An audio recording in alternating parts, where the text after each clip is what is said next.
dit à quel moment qu'on peut reprendre la diffusion? Quand vous voulez. D'accord. Donc, on est de retour. Donc, on a dû ajourner pour un petit pépin technique qui semble être réglé. Donc, on a adopté l'ordre du jour et on a fait une pause. Et on revient maintenant avec le point 3 de la séance ordinaire des conseils d'agglomération du 8 juillet dernier, présentation de l'ordre du jour et orientation. Donc, usuellement, les membres du conseil, vous avez pris compte des points qui sont à l'ordre du jour, mais il n'y en a pas d'autres séances avant le mois d'août, donc ça va venir un peu plus tard. Puis les orientations ont été données pour la séance du 8 juillet. Donc, ça va prendre quelqu'un pour proposer et appuyer le point 3, s'il vous plaît. Je propose. Monsieur Guérard, appuyé par... Monsieur Allais, excusez. Je vais vous regarder la prochaine fois. C'est votre timbre de voix, c'est ça? Qui est, non, je me retiens. C'est beau. Merci. On sait qu'on est en période estivale. On va essayer de ne pas trop s'égarer. Et appuyé par M. Guérard. C'est bien ça? J'appuie. Merci beaucoup. On y va maintenant avec la nomination d'un maire suppléant. Donc, au cours des 4 derniers mois, c'est M. Guérard qui a été maire suppléant. Merci beaucoup de ces 4 mois. Et maintenant, on y va toujours à tour de rôle au niveau de la ville de l'Ancienne-Lorette pour les 4 prochains mois. Si M. Dumaine, vous acceptez le mandat de maire suppléant. Oui, j'accepte. Donc, maintenant, il reste à savoir s'il y a quelqu'un qui va proposer et appuyer votre candidature. Donc, je propose. Madame Grenier, et j'appuie. Et Madame Lorrain. Merci beaucoup, mesdames. On y va maintenant avec l'approbation du procès-verbal de la séance ordinaire du 30 juin. On n'a pas eu de séance extraordinaire entre-temps et ça fait que 2 semaines. Donc, vous en avez pris connaissance. Questions, commentaires ou quelqu'un pour proposer et appuyer, s'il vous plaît. Je propose. Madame Morissette. Et M. Harley. Merci beaucoup. On y va maintenant avec une demande d'exemption de taxes de l'organisme Les Aînés de l'Ancienne-Lorette, qui est la FADOC, auprès de la Commission municipale du Québec. C'est quelque chose qu'on a déjà traité aussi au Conseil municipal dans le passé. Je vais laisser Mme Lorrain présenter. Oui, merci. Alors, le 20 mars 2017, la Commission municipale du Québec a rendu une décision accordant à la FADOC, qui est le plus grand organisme d'aînés au Canada, une reconnaissance aux fins d'exemption des taxes foncières pour l'activité exercée dans l'immeuble ici au 1741 rue Notre-Dame à l'Ancienne-Lorette. Et la loi sur la fiscalité municipale prévoit la révision périodique de cette reconnaissance à tous les 9 ans. Alors, le 10 avril 2026, Mme Nicole Chabot, qui est vice-présidente de la FADOC, et Maître Marie-Hélène Leblanc-Bourque, qui est greffière à la ville de l'Ancienne-Lorette, ont reçu un avis à cet effet. Et ainsi, l'organisme qui désire obtenir la confirmation de cette reconnaissance doit démontrer à la commission municipale que les conditions prévues sont toujours remplies, notamment être une personne morale à but non lucratif, exercer dans un but non lucratif une ou plusieurs des activités admissibles de façon que cet exercice constitue l'utilisation principale de l'immeuble. Et enfin, que la Ville doit émettre une opinion à l'égard de la demande de reconnaissance émise par la FADOC. Alors, la Ville ayant une décision de 2017 confirmant la reconnaissance de cet organisme aux fins d'exemption, je propose dessus la recommandation de Maître Leblanc-Bourque de ne pas contester la demande de la FADOC auprès de la Commission municipale du Québec et de transmettre une résolution du Conseil confirmant cette volonté. Merci. Quelqu'un pour appuyer, s'il vous plaît? J'appuie. Monsieur Guérard, merci beaucoup. On y va maintenant avec le point 7, autorisation de signature d'une lettre mandat avec 9542, trait d'union 6383, Québec Inc. et Fasken Martineau Dumoulin, société en nom collectif, pour des services d'expertise jury-comptable. Je vous explique un peu la situation. Depuis plusieurs années, on est en litige avec la Ville de Québec. On a réglé une grande partie du litige avec la portion du présent et du futur au niveau de la quote-part. Maintenant, il nous reste à négocier la portion du passé. Les discussions vont bon train, je vous le dirais, même à cette situation-là. Mais on a des experts comptables et des experts qui sont sur le comité depuis le début, qui sont impliqués. Et on a une personne qui prend sa retraite, qui est M. Jean Blouin. Et M. Blouin, on continue de l'engager suite à ça pour uniquement suivre ce dossier-là. Donc, M. Blouin, qui travaillait pour Deloitte, va maintenant travailler pour une firme à lui-même, mais on a toujours dans le dossier les experts de Deloitte et les experts, évidemment, de Fasken au niveau juridique. S'il n'y a pas de frais supplémentaires au niveau de la Ville par rapport à ce qui a été budgété, c'est simplement un transfert de connaissances, qui n'est même pas un transfert de connaissances, une poursuite de la connaissance de la personne qu'on veut garder avec nous dans le dossier, et la personne a accepté. Donc, bon an, mal an, donc c'est M. Jean Blouin, qui est expert jury-comptable au sein de la firme Deloitte, participe aux travaux du litige de l'agglomération depuis plus de 15 ans.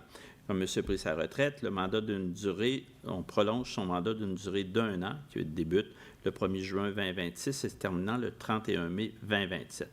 Et les implications financières sont autour de 175 000 $ prévus au niveau de notre budget d'opération. Et donc, on recommande là, au Conseil municipal d'autoriser la direction générale à signer tout document lié à un contrat à intervenir avec la firme en question qui représente M. Jean Blouin.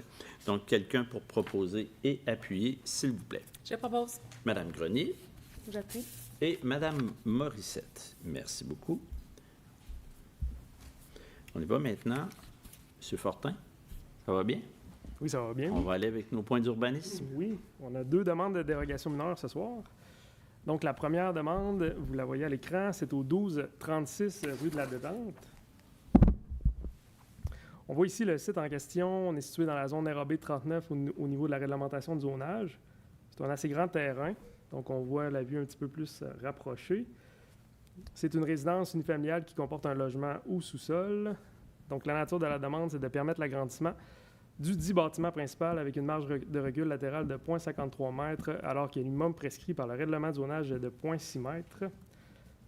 En fait, vous voyez ici le certificat d'implantation avec l'agrandissement avec un carré bleu. Donc, une petite vue plus rapprochée sur l'agrandissement. C'est du côté gauche de l'immeuble. Dans le fond, quand on est face à la résidence, c'est du côté droit. Mais une vue en plan, c'est du côté gauche. Et c'est le coin nord du bâtiment qui est dérogatoire à 0,53 au lieu de 0,60. C'est dans le but d'augmenter l'espace habitable pour les résidents, à la fois du logement sous-sol et des résidents, des propriétaires qui résident à l'étage. Donc, on voit ici l'agrandissement projeté, donc en cour latérale. Donc, on suit les proportions du bâtiment et on vient poser des nouveaux matériaux et des nouvelles galeries en façade. On voit ici l'élévation droite, l'élévation arrière et l'élévation latérale gauche. J'ai des esquisses visuelles ici à vous présenter. Donc, on a des revêtements là, en latte de bois qui vont être intégrés et de la pierre en façade. Il y a également là, sur le côté et à l'arrière du fibrociment qui est ajouté. Donc, un talus également qui est aménagé là, en rez-de-jardin pour laisser de la lumière là, aux espaces habitables. Et à l'arrière, il y a une galerie également qui est ajoutée. Donc, le CCU a reçu le dossier et a recommandé favorablement la dérogation au conseil municipal. Il y a aussi eu une lettre de la propriétaire voisine qui autorisait là, la dérogation mineure. Merci. On va aller au deuxième avant de procéder à la période de questions. Oui. La deuxième demande de dérogation est au 1326 rue des Pins-S. Donc, on voit ici la vue aérienne, la vue, encore une fois, un peu plus rapprochée. On est dans une zone résidentielle, d'unifamiliale. Donc, on voit ici le site en question, la résidence en question. Donc, la nature de la demande, c'est de permettre l'agrandissement du bâtiment principal, lequel entraînera un empiètement de l'aire de stationnement en façade de 3,65 mètres, alors que le maximum prescrit par le règlement de zonage est de 3,5 mètres. On a souvent des demandes similaires, on a reçu des demandes similaires par le passé. Donc, c'est simple, c'est un vestibule d'entrée qui est construit en cour latérale pour augmenter encore une fois l'espace habitable. Et ça leur permet là, d'améliorer un petit peu leur cuisine en même temps. Le vestibule est en retrait de la façade principale, donc à plus de 2 mètres. C'est à 2,57 de la façade principale. Et le volume est intégré là, à l'arrière et les pentes de toit respectent là, les pentes du bâtiment de la résidence principale. On a pour le toit le même revêtement de bardeaux et pour la façade avant et latérale, on a du fibrociment avec une teinte qui s'apparente à la pierre en avant de la résidence. Donc aussi, il y a une porte qui a été en façade qui a été changé là, pour assurer une harmonisation entre le nouveau volume et l'existant, puis aussi les lampadaires qui ont été, les luminaires qui ont été changés, là. Donc, le CCU était favorable à la demande d'empiètement du stationnement là, en façade. Merci. Donc, on va revenir à la première dérogation mineure, comme on n'en a que 2 ce soir, afin de voir si on a des questions qui nous viennent de la salle. Est-ce qu'il y a des gens qui ont des questions pour la première dérogation mineure, qui est l'agrandissement d'une maison qui comporte déjà un logement, mais ce n'est pas l'ajout d'un 3e logement. Il va y avoir quand même dans cette maison-là que 2 logements, ce que j'en comprends. D'accord? Donc, c'est de permettre là, l'agrandissement pour avoir une marge latérale de 0,6, je crois, c'est ce que je vois ici, de 0,53 mètres, alors que le minimum prescrit est de 0,6 mètres. Est-ce qu'il y a des questions dans la salle? Non. Est-ce qu'il y a des questions au niveau du web? Aucune question. Non plus. Membre du conseil, ça va. Donc, ça va nous prendre quelqu'un pour proposer et appuyer, s'il vous plaît. Je propose. Monsieur Allais, et appuyé par Et j'appuie. Madame Lorrain. Merci beaucoup. On y va maintenant avec la demande de dérogation mineure au 1326 rue des Pins-Est. C'est aussi un agrandissement de maison pour, ce que j'en comprends, un vestibule d'entrée et permettre l'agrandissement du bâtiment principal pour l'empiètement. Donc, la description qui est non conforme, là, c'est l'empiètement du stationnement devant le bâtiment principal de 3,61 mètres, alors que le règlement prévoit un empiètement maximum de 3,5 mètres. Donc, est-ce qu'il y a des questions dans la salle? Non. Est-ce qu'il y a des questions qui nous viennent du web? Aucune. Non plus. Est-ce qu'il y a des questions au niveau des membres du conseil? Vous l'aviez déjà étudié. Donc, ça va nous prendre quelqu'un pour proposer et appuyer, s'il vous plaît. Je propose. Madame Morissette, J'appuie. appuyé par Madame Grenier. Merci beaucoup. On y va maintenant avec le point 10. On vous laisse nous le présenter, Monsieur Fortin. Oui, mais en fait, c'est intimement relié au premier dossier de dérogation. Oui. Au 1236 rue de la Détente. En fait, c'est... Excusez. En fait, c'est intimement relié au premier dossier du 1236 rue de la Détente. En fait, c'est une servitude de talus qui a suivi le titre de propriété à travers les années, qui fait que l'agrandissement projeté empiète dans cette servitude de talus-là, qui appartient à la ville, parce qu'elle a acquis un terrain il y a quelques décennies. Et c'est une servitude qui datait de 1982. Mais par contre, il n'y a aucune infrastructure d'utilité publique, il n'y a aucune canalisation. Le talus ne sert pas à gérer les eaux et la ville est tenue de l'entretenir. Mais la ville n'a jamais entretenu ce talus et il n'y a pas d'utilité à la fois pour le citoyen, à la fois pour la ville, de maintenir cette servitude-là. Donc, il est proposé de radier la servitude de talus et de signer un acte de radiation là, par la ville pour permettre justement l'agrandissement l'agrandissement projeté. D'accord. Donc, ce n'est pas une période de questions à ce niveau-là, c'est simplement permettre la radiation. Donc, quelqu'un pour proposer et appuyer, s'il vous plaît. Je propose. Monsieur Guérard, appuyé par Monsieur Dumaine. On y va maintenant avec le point 11, approbation des comptes à payer pour le mois de juin. Donc, rapidement, les dépenses payées en juin représentent un montant de 2 747 549,69. Dans l'ensemble, là, au niveau de la ventilation, le total de la rémunération et des remises qui totalise environ 851 000 852 000 Ensuite de ça, si on regarde dans les biens et services, on a un total qui se compte à 744 000 donc déjà on a une bonne portion. Là-dedans, il y a des démarches avec ce que je viens de parler de Deloitte de 16 000 Il y a ensuite de ça un montant de subvention pour la Maison des jeunes de 25 000 pour aider la Maison des jeunes dans les interventions au niveau des jeunes, puis on reçoit une subvention de mémoire à ce niveau-là. Ensuite de ça, on a fait la mise en valeur du patrimoine loretain avec, à la place où a eu la première chapelle de l'ancienne Lorette, et ça a passé là, dans nos réseaux sociaux. Donc, on a une vingtaine de mille dollars là-dedans qui a été l'aménagement de la première cheminée qu'il y a eu dans la première chapelle à cet endroit-là. Ensuite de ça, on a l'entretien ménager de 12 700. On a ensuite de ça aussi dans le dossier de Ville de Québec un 20 000 $ pour nos experts juridiques. On a le journal Loretin à 10 000 $. On a ensuite de ça les encombrants, les résiduels encombrants de 26 000 $. On a ensuite de ça les chargements avant des encombrants qui totalisent 40 000 $. On a 11 000 $ pour la réfection le matériel spécifique pour la réfection des terrains de tennis. 11 000 $ là. Ensuite de ça, des plans pour la rue Marianne de 41 000 $. Un autre au niveau des résidus avec Matrec, donc 35 000 $. Donc, ça ne paraît pas, mais tout ce que l'on met dans nos bacs de recyclage et dans nos vidanges coûte quand même assez cher. On en a parlé lors du budget, ce qui totalise là, à environ 745 000 $ environ, comme je le disais. Et il y a des immobilisations au niveau des investissements. Donc, il y a le plus gros montant et la réfection des rues Chantel, Bosquet, des Cèdres du programme Primo. Donc, on a fait un premier paiement ou c'est un deuxième peut-être de 340 460 et 98.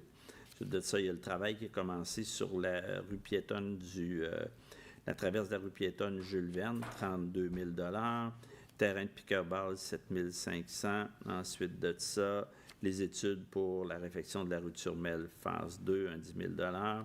Le sentier polyvalent qui va être refait entre la rue des Braves et l'école des Hauts-Clochers pour sécuriser l'accès aux élèves à l'école des Hauts-Clochers. Donc, on a environ 2 000 $ là-dessus. Donc, qui totalise en investissement 551 000 $, pour un total, comme je disais tout à l'heure, d'environ 2 748 000 $. Donc, quelqu'un pour proposer et appuyer, s'il vous plaît. Je propose. Monsieur Dumaine. J'appuie. Et Madame Grenier. Merci beaucoup. On y va maintenant avec les divers. Est-ce que les membres du Conseil, vous aviez des divers, quoi que ce soit? On est en période estivale, il y en a moins. Donc, ce qu'on peut se dire, c'est que jour pour jour, dans un mois, on sera en plein festival loretain. Ça fait que ça s'en vient assez rapidement. La programmation est sortie et je dois vous dire qu'on a d'excellents commentaires, autant sur les réseaux sociaux qu'en personne. Des gens que j'ai rencontrés qui sont très heureux. Ça fait que tant mieux, une fois de plus, si ça peut être un moment mémorable pour les Lorettaines et les Lorettains, c'est ce qu'on le souhaite. Et évidemment, la visite, parce qu'il y a bien de la visite qui vient nous voir, puis les gens en profitent pour les inviter lors du festival. Donc, et ce 20e cette année, qui va être 2 soirs, le vendredi 14 et le samedi 15. Donc, il n'y a pas de période d'intervention. Est-ce qu'on a des questions qui nous viennent du web? Non, aucune question. Merci. Donc, est-ce qu'il y a des questions dans la salle? Je vais vous demander de vous nommer, s'il vous plaît, avec un court préambule et de poser directement votre question. C'est pas ce qu'elle fait pour ce soir. C'est pour. J'ai reçu une lettre qui vont poser des casiers postales. Oui. Boîtes postales. Oui. Puis, est-ce qu'ils ont déjà fait des démarches avec la ville? Oui, on fait des démarches avec la ville dernièrement. Ça fait suivi de ce qui est passé dans les médias, où c'est que Poste Canada a décidé qu'elle allait arrêter toute la distribution au niveau des boîtes postales, au niveau des résidences. Donc là, il y a des démarches qui se font avec la ville parce que ça va prendre des servitudes pour que Poste Canada ait des boîtes aux lettres. Ce n'est pas encore déterminé où, ce n'est pas encore, en tout cas, partout sur le territoire. Ça va être à la grandeur de la ville de l'Ancienne-Lorette et au-delà de la ville de l'Ancienne-Lorette parce qu'ils y vont par codes postaux. Donc, selon les codes postaux, mais de ce que j'ai vu d'une carte, là, ça englobe assez large ici, là, dans la région, pour cette phase-là. Et après ça, il va y avoir toutes les autres phases. Là. Merci. Est-ce qu'il y a d'autres questions? Non? Bon, bien, on vous remercie infiniment. Il n'y a pas d'autres questions qui nous viennent du web? Bon, bien, merci beaucoup. Alors, on vous souhaite d'excellentes vacances et on vous invite là, au dernier mardi du mois d'août, qui va être notre prochaine séance du conseil municipal, une prochaine séance régulière. À partir de maintenant, je pense qu'on n'a pas rien dans le collimateur pour une extraordinaire là, pour les prochaines semaines. Donc, merci tout le monde et un bel été. Quelqu'un pour proposer? Pardon? Je propose. Merci, Mme Grenier. Et Mme Morissette, merci beaucoup. Au revoir, bonsoir.